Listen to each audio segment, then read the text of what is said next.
আসসালামু আলাইকুম। কেমন আছেন আপনারা? আশা করি সবাই ভালো আছেন। আমাকে অনেকেই সন্ধ্যা থেকে মেসেজ করতেছেন যে, "ভাইয়া ক্লায়েন্টের ওয়েবসাইটে লগইন করতে পারতেছি না। কি সমস্যা হলো?" মানে অনেকেই প্যানিক করতেছেন। এই দেখেন আমারও কিন্তু সেইম প্রবলেম। ক্লায়েন্টের ওয়েবসাইটে আমি লগইন করতে পারতেছি না। কিন্তু আমি আবার আমার নিজের ওয়েবসাইটে লগইন করতে পারতেছি। আবার দেখেন এখানে আবার ChatGPT-র যে মেইন প্ল্যাটফর্ম অর্থাৎ যে ChatGPT যে ওয়েবসাইট সেখানে কিন্তু লগইন করা সম্ভব হচ্ছে না। এই একটা লেখা উঠতেছে সেটা হচ্ছে প্লিজ আনব্লক challenges.cloudflare.com।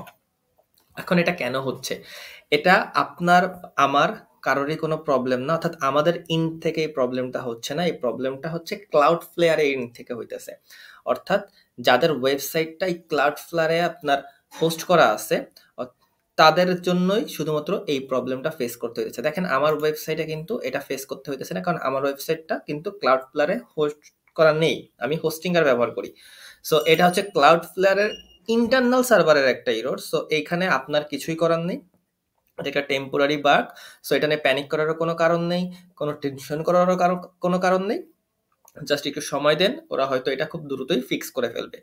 সো আশা করি এই ভিডিওটা উপকারে আসবে। আর প্যানিক করে আর টেনশন করেন না। আপনার ক্লায়েন্টের ওয়েবসাইটে কিছু হয় নাই। আপনি ক্লায়েন্টের ওয়েবসাইটে কোনো কিছু করেনও নাই। সো জাস্ট চিল করেন। ইনশাআল্লাহ খুব দ্রুত Cloudflare এটাকে ফিক্স করে দিবে।